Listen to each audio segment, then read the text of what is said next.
está en la corteza cerebral. Si yo tengo una enfermedad de la corteza cerebral, pierdo la voluntad. ¿Cuál es el ejemplo típico de la enfermedad de la corteza cerebral que hace perder la voluntad de la persona? ¿Sí la conocen? Hasta pueden tener familiares por ahí. ¿Cómo se llama esta enfermedad? El famoso alemán. El Alzheimer. El Alzheimer es una enfermedad de la corteza cerebral.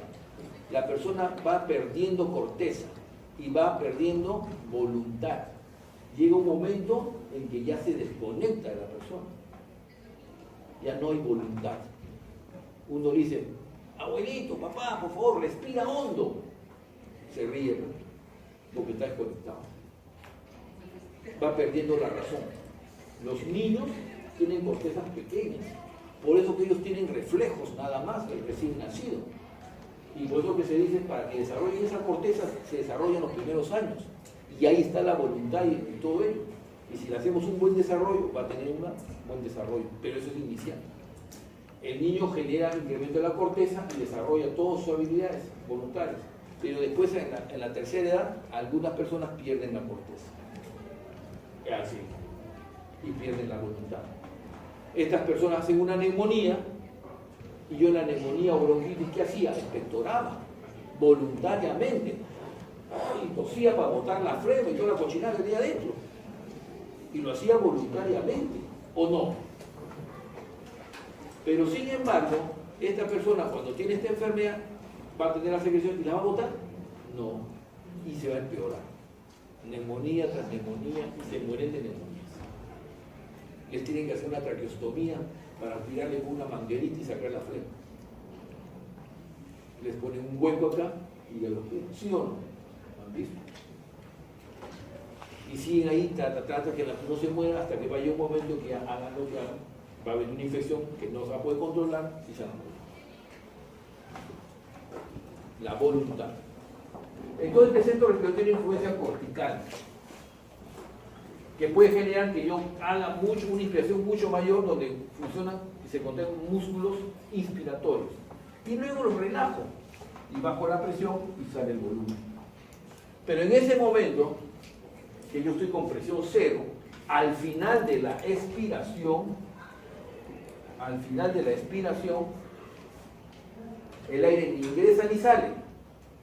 Yo cuando inspiraba, presión negativa, más negativa, más negativa, más negativa, y estoy incrementando el volumen. Y ahí estoy en presión negativa. Y ahora voy a empezar a reducir mi presión negativa y la voy a llevar a cero. Llega un momento que ya no sale el aire. Estoy en presión cero. ¿Qué significa? Eso se llama punto de balance elástico. Al final de mi expiración, el aire ni ingresa ni sale porque la diferencia entre la presión atmosférica y la presión intratorácica es cero. Cuando yo hablo de esto, menos presión negativa, 1, 2, 3, 4, 5 centímetros de agua de presión negativa, es la diferencia entre la presión intratorácica y la presión atmosférica. ¿Está claro? En ese momento que terminé de expirar en reposo, yo quiero botar el aire, la mayor cantidad de aire que tiene mis pulmones, y hago una expiración forzada ahora sí. Estoy forzando. Y para ello estoy utilizando otros músculos, los rectos y oblicuos abdominales y los intercostales internos, en una expiración forzada. Y la expiración forzada genera presión positiva y sale un volumen. El único momento que yo genero presión positiva en el sistema es en la expiración forzada. El único momento en que la expiración es activa es la expiración forzada. Durante la inspiración trabajaba el diafragma y los intercostales externos. En la expiración se relajaba el diafragma y los intercostales externos. Y durante la inspiración máxima se contrae el diafragma, intercostal externo, cleidomastoideo y los accesorios. El trapecio, serratio, deltoides y hay otros más. Y luego Relajo estos músculos en la expiración de esta inspiración máxima. Relajación del diafragma, de los intercostales externos y del esternocleidomastoideo.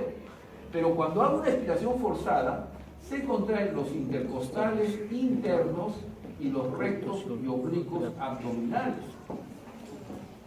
Pónganse la mano en el abdomen y soplen fuerza. Van a sentir cómo se contraen los músculos.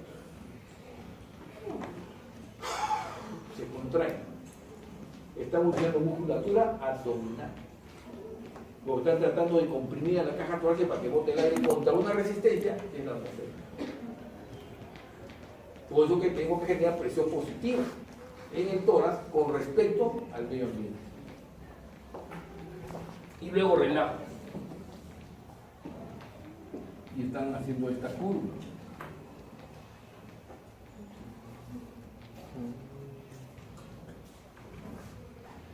Todo este evento neurológico se llama control respiratorio. Todo este evento de la caja del pulmón y estas presiones se llama mecánica pulmonar. Y como resultado de ella, volúmenes y capacidades. Y es así que tenemos volumen tidal o volumen corriente. Ese volumen que está respirando normalmente. Volumen de reserva inspiratorio. El volumen que yo incremento en una inspiración. El volumen de reserva inspiratorio. El volumen que después de una inspiración en reposo hago una inspiración forzada. Volumen de reserva expiratorio. Y el volumen que se queda en mis pulmones sin poder sacarlos, volumen residual. La sumatoria de volúmenes me dan las capacidades. Y es así que tengo. Si sumo volumen de reserva inspiratorio y volumen tidal, capacidad inspiratoria. Si sumo volumen de reserva inspiratorio y volumen residual, capacidad residual funcional. Si sumamos volumen de reserva inspiratorio, volumen tidal y volumen de reserva inspiratorio, capacidad vital. Y si sumo todo, capacidad pulmonar total.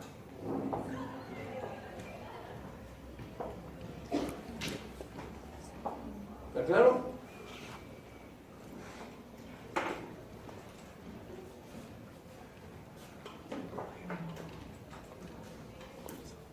Bien, entonces empecemos a profundizar conceptos. Este es como quien dice la parte introductoria. Ahora viene el tema. Vamos a empezar a profundizar cada uno de estos eventos. Tenemos una hora.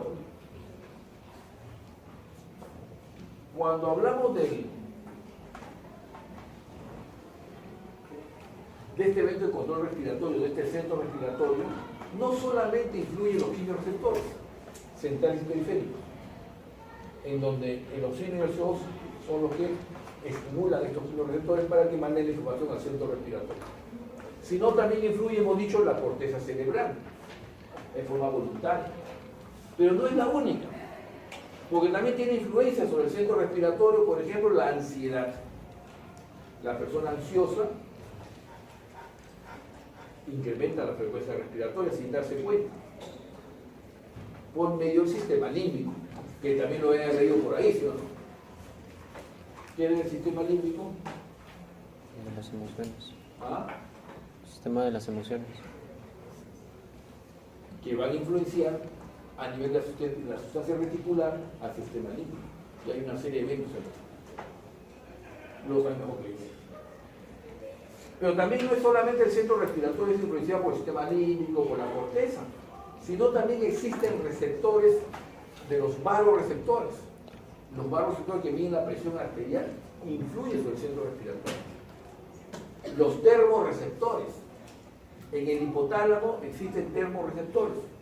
Estos termorreceptores también estimulan el centro respiratorio.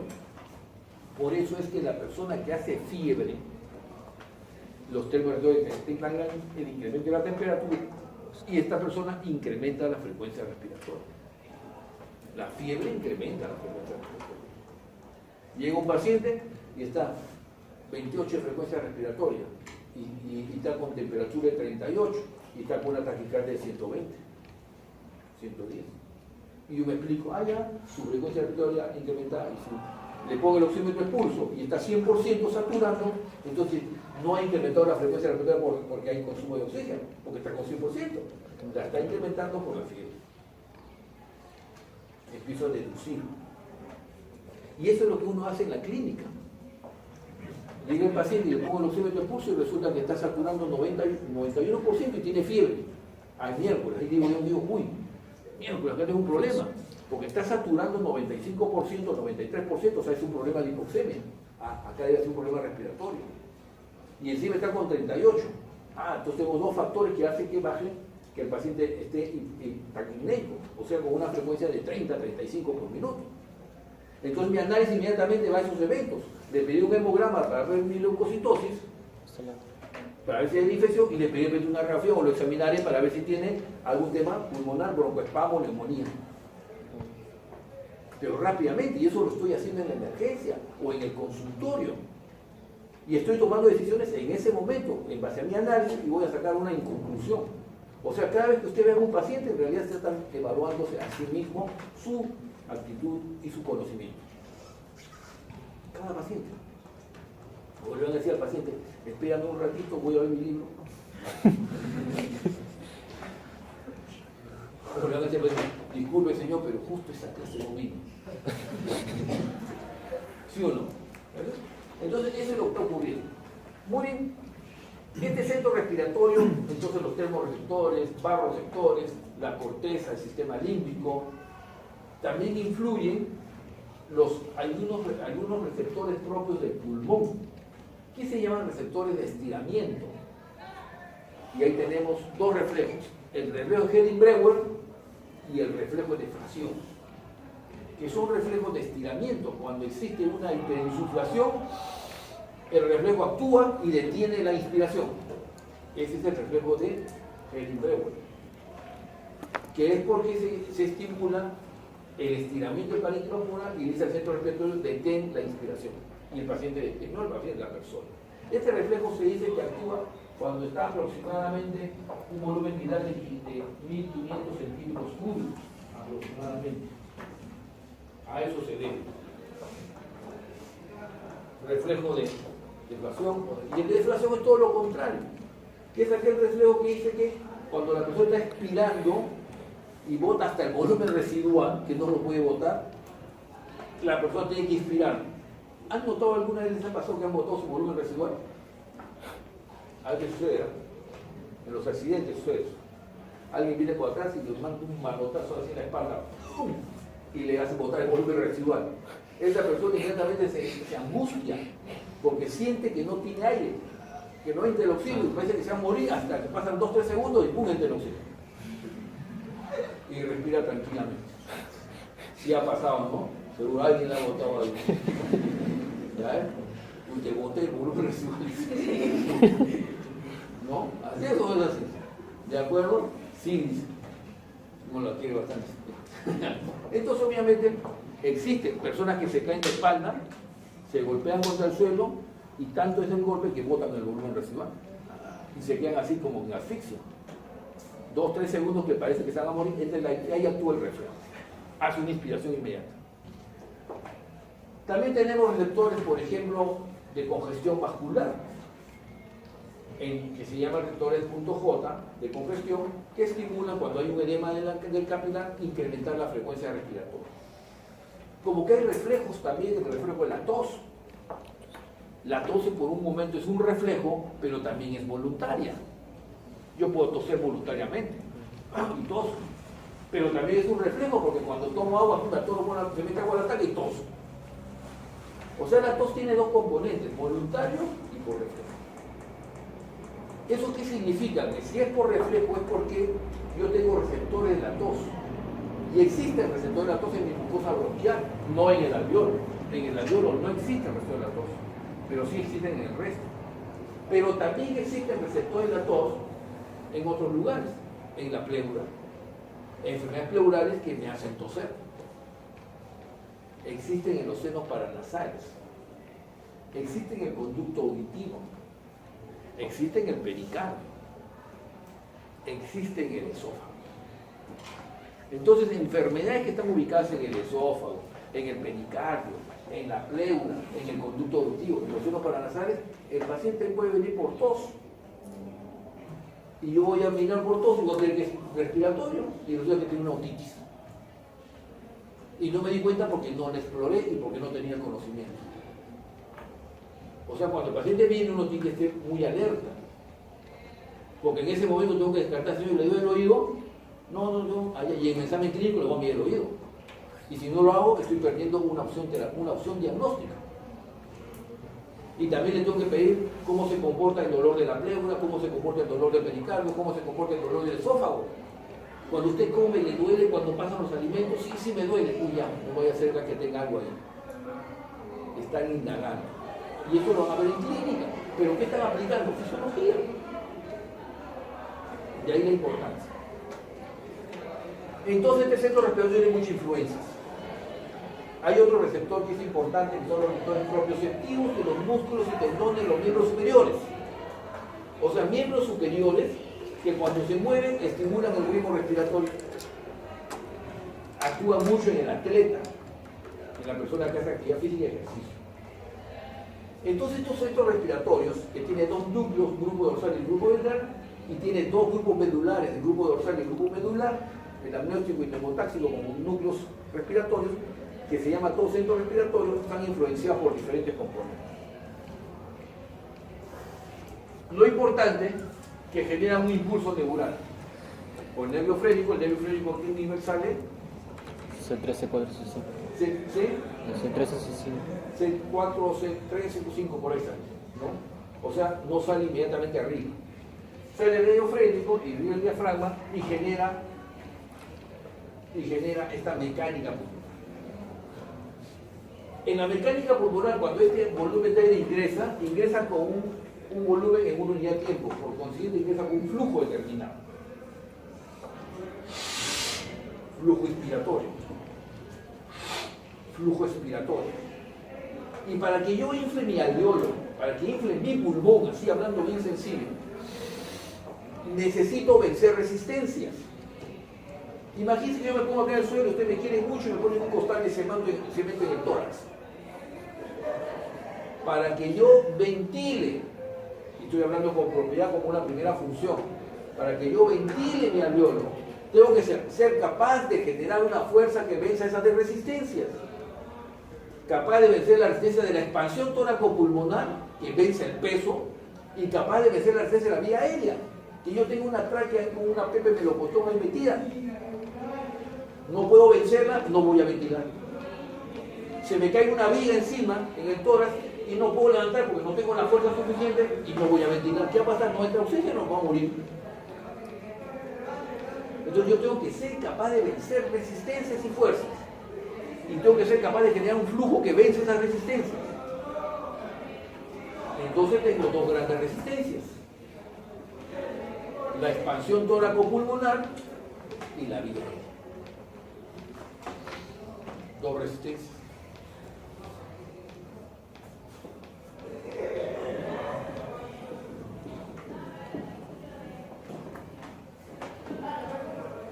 A eso le llamamos, a esa relación, le llamamos flujo.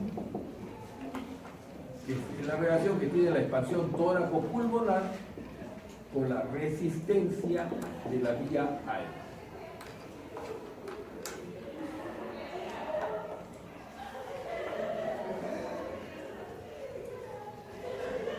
Y es el flujo. Por ejemplo, si yo tengo una disminución de la expansión tóraco-pulmonar con una resistencia normal, ¿qué pasa con el flujo? Así es. Pero a expansión de la disminución de la expansión tóraco-pulmonar. Y si yo tengo una expansión tóraco-pulmonar normal y una resistencia de la vía aérea incrementada, como es la broncoconstricción en el paciente asmático, ¿qué pasa con el flujo? El ojo cae. Pero ese flujo, que se puede medir mediante la flujometría, que es una prueba de función pulmonar, tiene dos razones de caer. ¿Por la disminución de la expansión o por la disminución de la resistencia? La disminución por el incremento de la resistencia. El incremento de la resistencia, el ejemplo típico es la broncoconstricción o toda obstrucción bronquial.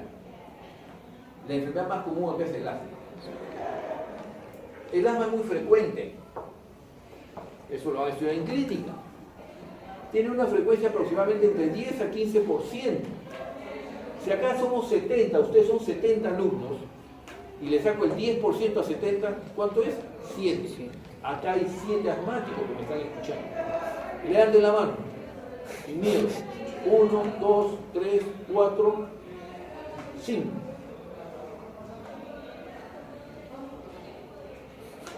Estadística, ¿verdad? Para eso llevan el curso de estadística. No lo llevan por gusto. Por si acaso el curso de estadística, a mi parecer, es tan importante como lo de fisiología, como lo de clínica. Porque me ayudan a tener una percepción de la realidad. ¿De acuerdo? Y así hay muchas enfermedades. ¿De acuerdo? Y uno puede hablar por estadística nada más. Entonces, eso está sucediendo en ellos. Entonces yo tengo que ser capaz, y para poder tener una buena expansión tóraco-pulmonar, ¿de quién depende esa expansión? Primero que tenga la voluntad de hacerlo. ¿Sí o no? Tengo que tener la voluntad. Sistema nervioso central. Deprimo el centro respiratorio con un barbitúrico, con un anestésico. Quiero suicidarme, me tomo 20 días de cuánto. Deprimo el centro respiratorio. Pierdo esa expansión. Y empiezo a tener una expansión baja. No meto oxígeno, ¿qué va a pasar? Empiezo a tener hipoxemia. O sistema nervioso periférico. Ya han hablado ustedes de enfermedades que la mielina, en el sistema nervioso, venía el nervio frénico, tenía mielina, y pongamos que pierdo la mielina, enfermedades desmielinizantes, entonces la conducción neural baja. Por más que tengo la voluntad de respirar, no puedo, porque mi sistema nervioso está fallando por alguna enfermedad. Guillain-Barré, enfermedad desmielinizante, esclerosis múltiple, etcétera, etcétera, etcétera. Su capítulo es neurología. O de repente falla la placa bioneural. ¿Qué enfermedad está ahí? Miastenia gravis. Hay una enfermedad que la placa y el músculo fallan. Esa enfermedad se llama miastenia gravis. Yo tengo el impulso adecuado, la voluntad adecuada, pero no transmito al músculo, que también está normal, para que yo contraiga mi diafragma y haga todo. Fallo. O el músculo. Llega un paciente, un colega, doctor, me falta el aire. Empieza el examen, la elaboración, todo, la historia clínica, que me dio un dolor cuando estaba en una reunión, ¿no? Y después de esa reunión ya me quedé así fallando porque no me duele acá y no puedo respirar bien. Empezamos a estudiar, y ¿qué tenía el paciente? Un desgarro del músculo diafragmático, un hematoma en el diafragma. Había un desgarro. Profundizando y viendo todo, le habían contado un chiste en una reunión social y soltó una carcajada. Yo digo, el chiste era ser tan bueno que rompió el diafragma. Y hizo un hematoma. Y el hematoma fue aumentando y le empezó a dar dolor y ya le impedía respirar. No se ríen, pues son historias, ¿no? Son historias médicas. Músculo. Y hay enfermedades de polimiositis, dermatomiositis, enfermedades musculares. Una serie de enfermedades reumatológicas musculares. Que en su capítulo de reumatología por ahí van a aprender. Caja torácica. Huesos. Fracturas costales. 5 fracturas, como me cae un accidente de tránsito, se fractura 5 costillas derecha y 5 costillas de izquierda. ¿Usted cree que vos puede respirar? Es una gelatina esa caja torácica. Por más que yo trate de respirar, no puedo respirar. Me tengo que poner ventilación mecánica para que no me muera hasta que solidifique la costilla. Dependiendo de la magnitud. Si es una, no pasa nada. Pero si tengo lo que llaman el tórax volante, multifracturas costales. O el espacio pleural. Tengo un líquido en la pleura y el pulmón se colapsa. Al colapsarse el pulmón, voy a ventilar y es una enfermedad pleural, neumotoras, de reacción. O por último, mi pulmón no es capaz de expandirse. Porque tengo una enfermedad que impide que yo tenga un pulmón elástico. Ejemplo, fibrosis pulmonar. Se muere esa gente. Se muere. Yo soy neumólogo, hoy yo voy al consultorio y ahí tengo pacientes citados y seguro que no con fibrosis por ahí. Y uno les hace pruebas, otras cosas, tratamiento para evitar que el paciente progrese de enfermedad. Ya lo van a aprender. Pero está buscando todos estos temas fisiológicos, fisiopatológicos. Y acá viene la propiedad elástica. ¿Qué cosa es una propiedad elástica? Una liga es un cuerpo elástico. Recuerden, una liga tiene un tamaño determinado en reposo. Yo le someto una fuerza a la liga y le aumento el tamaño, mientras que esté sometiendo la fuerza. Lo duro es que yo cesa una fuerza, la liga regresa a su tamaño original. ¿De acuerdo? El pulmón es un cuerpo elástico, porque cuando yo someto una fuerza, que es la contracción diafragmática, aumento el tamaño, pero mientras que este diafragma esté contraído. Porque una vez que yo relaje este diafragma, ¿qué va a pasar? Porque en el pulmón existe fibra elástica. Todos estos componentes me van a diferentes expansión. Y acá hay diferentes enfermedades. Y el otro componente es el incremento de la resistencia. ¿Quién es? La broncoconstricción es el ejemplo típico del paciente asmático, pero no es el único. Una obstrucción extrínseca de la vía aérea. Yo estaba, me acuerdo, un día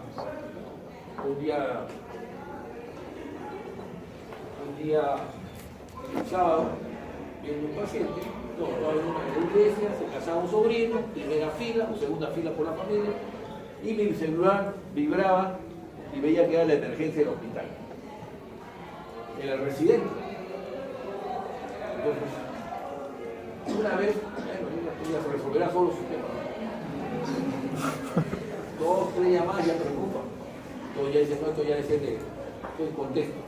Sale y me dice el residente, doctor, disculpe, yo sé que está en un compromiso social, disculpe que le esté molestando, ¿no? Ya, pero tengo un chiquito de 5 años de acá que está en una crisis asmática que no revierte con nada y creo que lo voy a intubar y poner ventilación mecánica. La cosa era para mayores. Entonces le digo, espérame un ratito que ya llego control.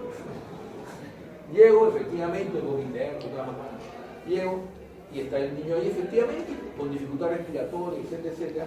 Empiezo a analizar y me llama cierta cosa la atención, pido la placa, veo un velamiento, lo llevo a tomografía, no voy a dar pormenores porque están en clínica, lo llevo a tomografía y que tenía un tumor que estaba comprimiendo la tráquea y daba todo el aspecto de obstrucción bronquial.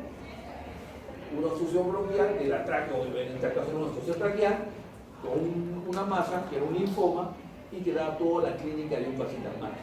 Primer paciente que iba a la emergencia por primera vez. Obviamente había que intubar, etcétera, con el manejo posterior de la biopsia. O sea, yo puedo tener una disminución de la luz por una compresión extrínseca, por un cuerpo extraño, una tumoración benigna o maligna, o por lo que es Pablo, el paciente asmático. ¿De acuerdo? Hay maneras de diferenciar. Hay maneras. Funcionalmente, ambos disminuyen el flujo. Entonces, este flujo al final de cuentas es una expresión de una fuerza que yo debo vencer una resistencia. Y eso se llama compliance. Una fuerza en centímetros de agua que debo generar aproximadamente 5 centímetros de agua para que ingrese un volumen determinado de 500 centímetros de volumen. Cada uno de nosotros, y eso se llama compliance. Compliance, adaptabilidad o distensibilidad, son sinónimos. ¿De acuerdo? Perdón, ¿me trajeron el espilómetro? ¿Quién es el espilómetro? Sí, hay que bajar la... Ya, ¿dónde está dando? Entonces, hablamos de eso. Una relación entre volumen y presión o fuerza. Cada uno de nosotros maneja su propia compliance. porque cada uno tiene su propio volumen y la fuerza que tiene que vencer de la expansión toracopulmonar y de la resistencia de la vía aérea. Y maneja una constante. Esas pueden ser incrementadas o pueden estar disminuidas. Algunas, en cualquier, las enfermedades van a llevar la enfermedad hacia uno u otro lado. En la medida que la incrementan, la elevan, decimos incrementada, o en la medida que la bajan, la descienden, está disminuida. ¿Qué significa una compliance disminuida? Que necesito mayor fuerza para el mismo volumen. Cuando yo decía, estoy acá y me ponen un costal de cemento en el tórax, yo necesito hacer más fuerza para que llegue ese mismo volumen. Mi compliance ha disminuido. O, con la misma fuerza que genero, voy a generar menos volumen. En cambio, aumentar que con la misma fuerza incremento mayor volumen o el mismo volumen ingresa a menor fuerza. Y ese es un sistema que sale el resultado de esta mecánica. Ustedes tienen una vía aérea y un pulmón que se colapsa y una caja torácica que se expande. El pulmón al colapsarse y la caja torácica al expandirse genera una compliance tóraco-pulmonar. Y la otra es la resistencia de la vía aérea, que son las dos variables. Por eso que hablamos de expansión tóraco-pulmonar y resistencia de la vía aérea. Y después en eso. ¿Ok? Muy bien. ¿Preguntas hasta ahí? Y hemos revisado control respiratorio, todo lo que fluye sobre los centros respiratorios. Vamos a analizar los centros respiratorios, vayan leyéndolo. Hemos revisado un poco de lo que es mecánica con los músculos y la caja torácica y compliance y flujos. Y luego hemos revisado esto en mecánica y los volúmenes y capacidad. Sí. La sensibilidad es una capacidad de ¿Perdón? La sensibilidad es algo como Distensibilidad o compliance o adaptabilidad se puede entender como sinónimo. Distensibilidad, compliance o adaptabilidad. Elasticidad no. no, sí, pero es capacidad de quién. Es la fuerza que yo debo generar para vencer mi resistencia. De acuerdo, cada uno de nosotros tiene su propia fuerza, su propia resistencia, su propio volumen. No todos somos del mismo tamaño, ¿cierto? No todos tenemos el mismo diámetro de tránsito. Entonces, cada uno tiene su propia resistencia, pero que maneja un común, un valor. Entonces, el volumen que yo genero para la fuerza que yo necesito para que llegue ese volumen correspondiente. ¿De acuerdo?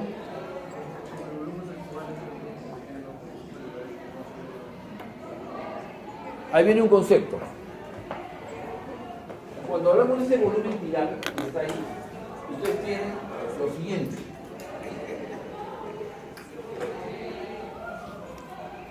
Tienen el componente del espacio muerto. Mi vía aérea se va dividiendo hasta que llega al bronquiolo terminal. El bronquiolo terminal generalmente está en el 16º orden de bifurcación. A partir de ahí se dividen en bronquiolos respiratorios porque tienen bronquios y alveolos. Ellos se llaman bronquiolos. Tienen ductos alveolares y terminan siendo sacos alveolares. Toda esta unidad que va desde el bronquiolo terminal, pasando por bronquiolos respiratorios, ductos y sacos alveolares, se llama acino pulmonar. Esta es una zona de intercambio gaseoso. Toda esta zona es una zona de intercambio gaseoso. En otras palabras, el acino pulmonar es zona de intercambio gaseoso. Pues el acino pulmonar no solamente incluye el alveolo, al bronquiolo terminal, ductos y sacos alveolares. Cuando uno hace este esquema alveolo capilar, en realidad está dibujando una zona de intercambio gaseoso. Entonces, cuando yo dibujo ese alveolo, entre comillas, en realidad no es un alveolo, sino es una zona de intercambio gaseoso, que en otra palabra es el acino pulmonar. Entonces, esa zona de intercambio gaseoso tiene un componente de una vía de conducción y tiene un componente de una vía de intercambio gaseoso. Una zona de intercambio gaseoso y una zona de conducción. Conduce aire y zona de intercambio. Entonces, cuando hablamos de esta zona de intercambio gaseoso, hay una parte de esta zona que sí hace intercambio gaseoso efectivo, que hace difusión. A eso se le llama volumen alveolar, que es volumen que hace intercambio gaseoso, que es el volumen que hace la difusión propiamente dicha. Pero en esta zona de intercambio gaseoso hay aire que no va a hacer intercambio gaseoso. Eso se llama espacio muerto. Entonces ahí dividen el espacio muerto en dos tipos. el espacio muerto anatómico y el espacio muerto fisiológico.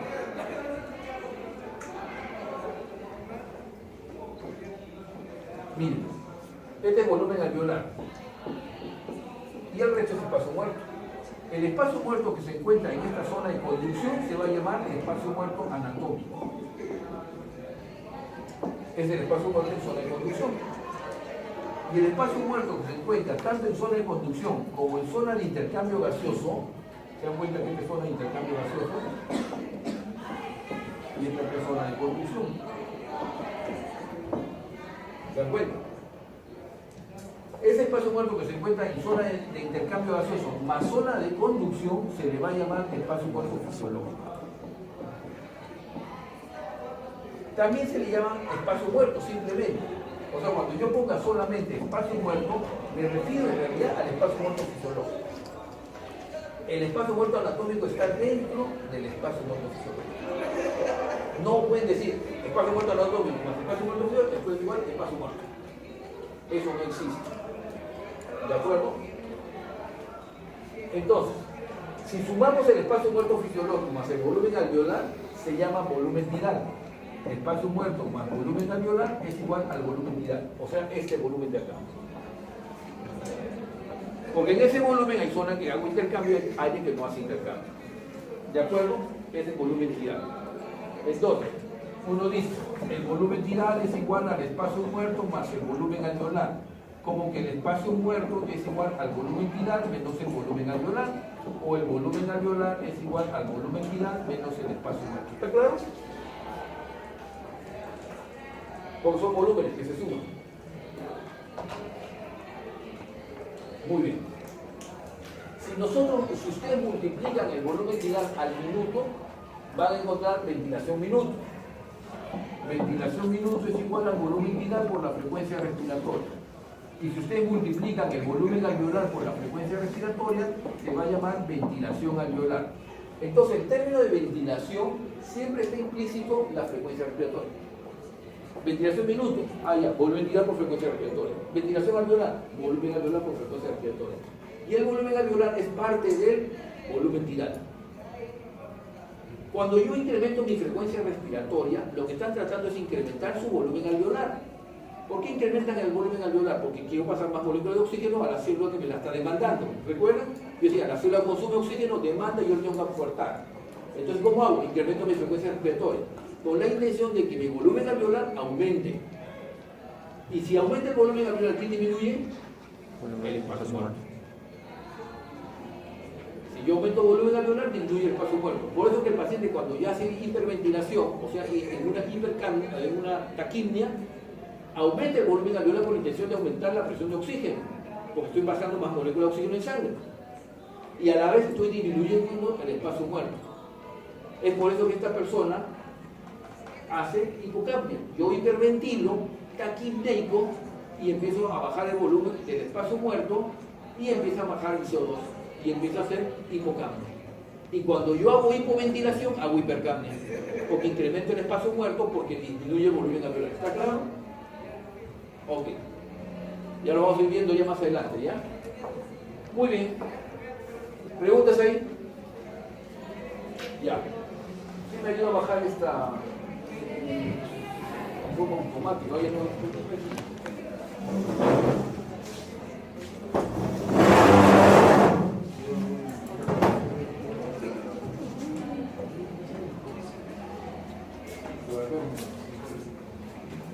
Veo que tenía encima, ¿no? Ya está.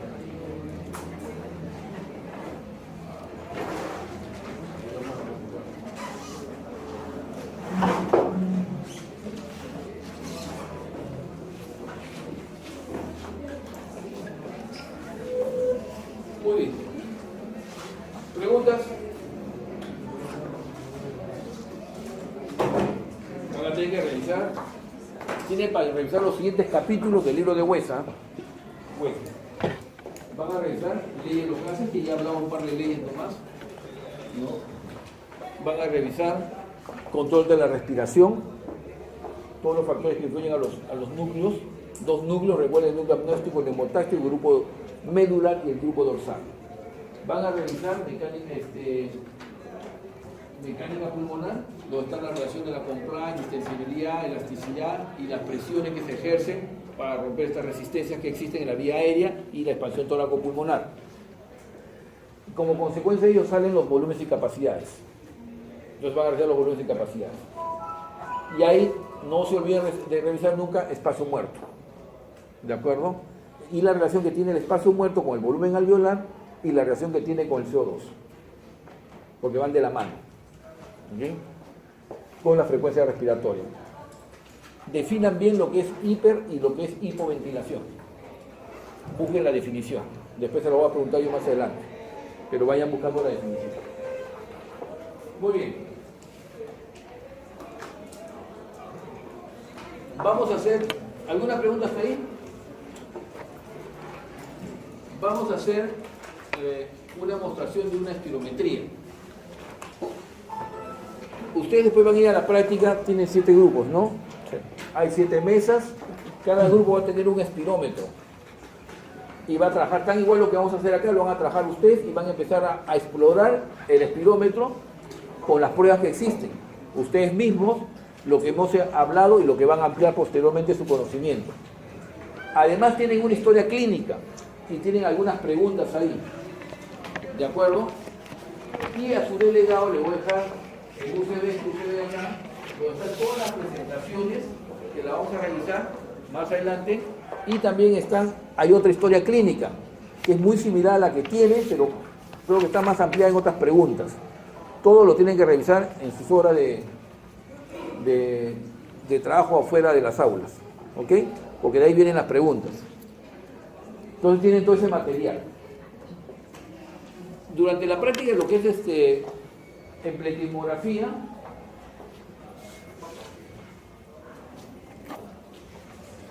esto acá más bien el delegado le puede sacar. Esta es una historia clínica bajada de un libro, que lo que trata de demostrar es, por ejemplo, la importancia de la plequimografía en un caso clínico. En realidad no interesa que sepan el caso clínico, no se interesa que lleguen al diagnóstico, porque no es competencia de ustedes. Lo que me interesa es que vean cómo se aplica una prueba de función pulmonar en un caso clínico y la importancia que tiene la prueba. No implica que puedan ustedes a definir todo lo que son la sintología, etc. A veces lo hace al otro grupo también. ¿Ya? Ese es material de ir entrenándose.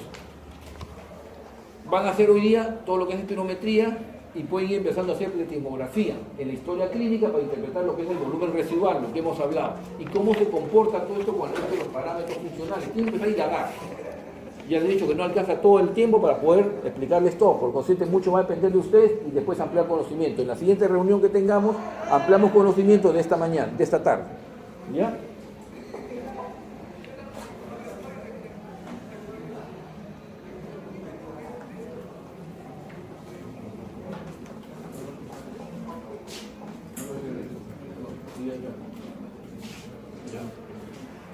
Muy bien. Entonces necesito ahora un voluntario. Voluntario o voluntaria.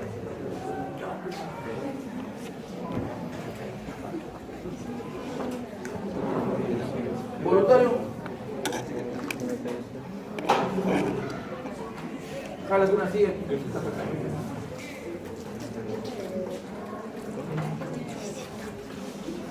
La bonita.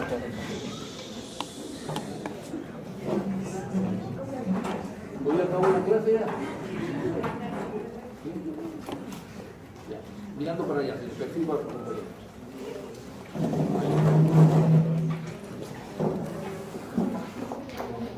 Ahí está bien.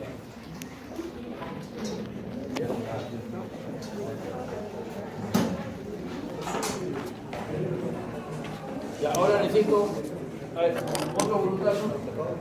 A ver. Otro voluntario para que maneje el equipo. Yeah.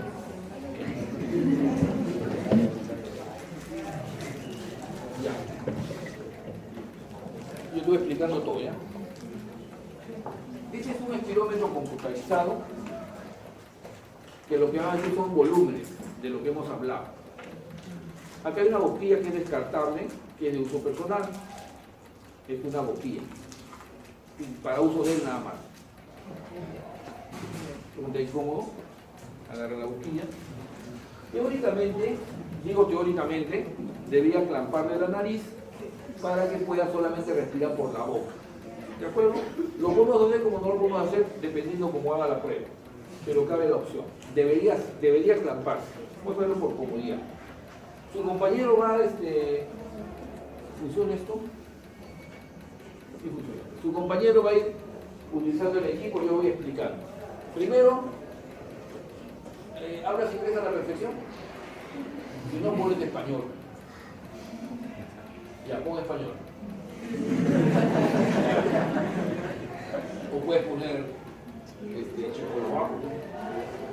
Ahora, estamos hablando, usando unidades métricas americanas, ¿no? Centímetro y kilogramo. El espinómetro tiene, en este caso, el espinómetro que tenemos tiene una turbina reusable. Ponle clic acá, por favor. ¿Está? Porque si la turbina fuese desechable, tendríamos que usar la otra. La turbina reusable se puede usar bastante tiempo, ¿no? Sin ningún problema. Está conectado por USB y acá hay un test. Ponle clic al test para que el equipo reconozca al espinómetro. No lo reconoce. Cambia el USB de repente a otro lado o ponlo.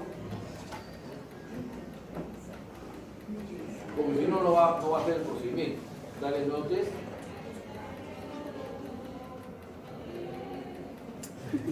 A ver acá. O cambio, dale tiempo.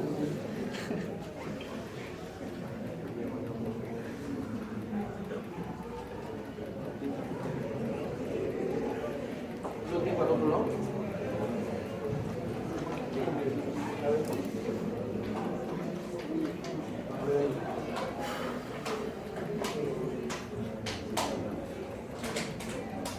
Hay gente que me anda rotando.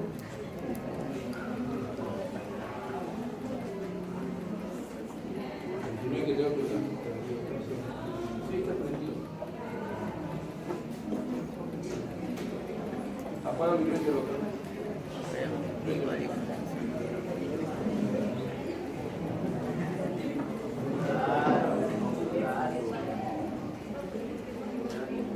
Ya, dale test.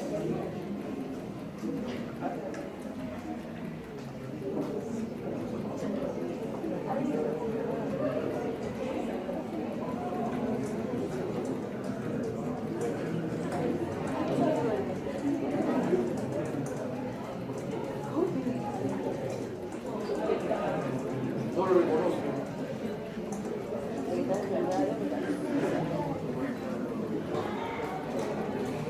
No, estoy en el USB. Dale.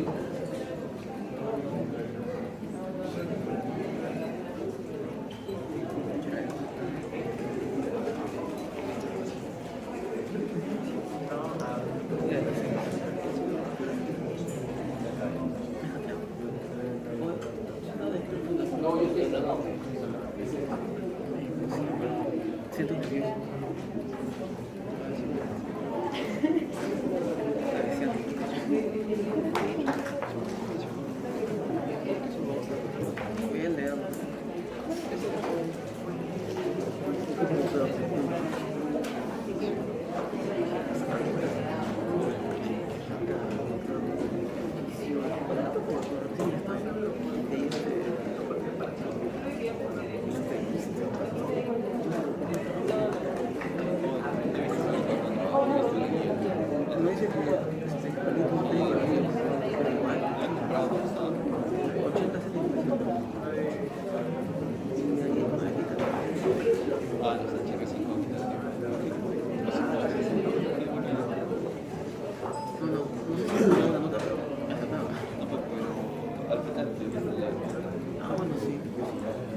Y habíamos acabado con el oficio para entonces.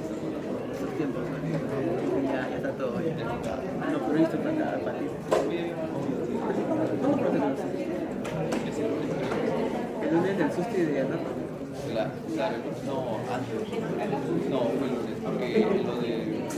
Claro, lo de. ¿Cómo se llama? Claro, fue un martes. Y ya no, ya me había amanecido en este país, no aguanto. Esa huevada. Esos tiempos en que ya todo está consumido. La llorar y. Acelera, bastante.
Ya lo reconoció ya.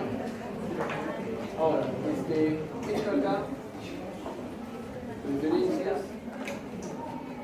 comunicación, intercomunicación. Poco a poco. Ya acá está la solución. Parámetros. Acá están los diferentes parámetros, capacidad vital forzada, volumen que vamos a explicar en un momento. ¿Ok? Aplica y ok.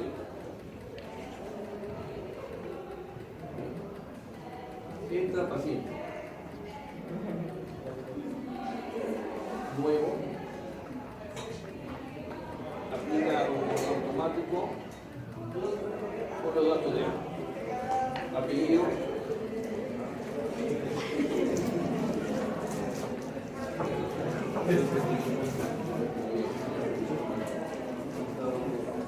Ya. Pone los datos.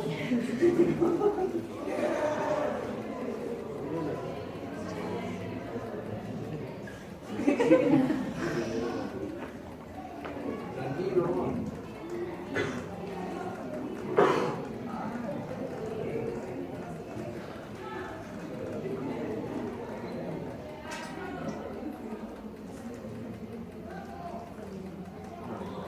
Ya.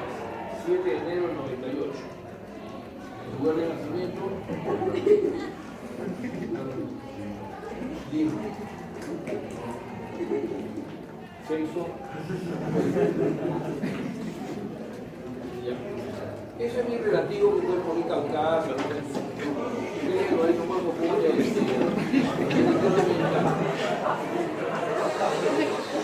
y la visita. Dale clic ahí. Dale clic.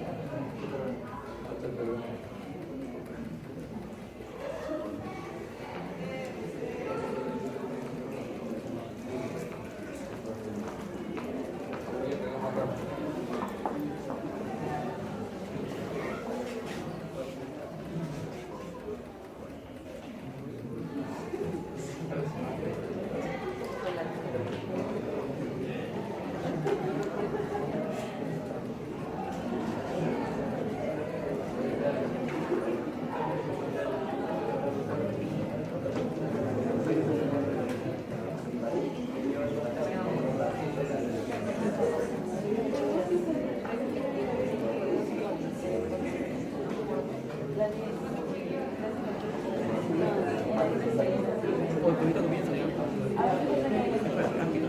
Nos va a rápido. Yo iba a mi casa y ayer leyendo hemos visto de la guía para acabar rápido. Ya no hay tiempo, ya no hay tiempo. Mi grupo del tránsito por eso va a tomar un pasito de la práctica que nos toca, no la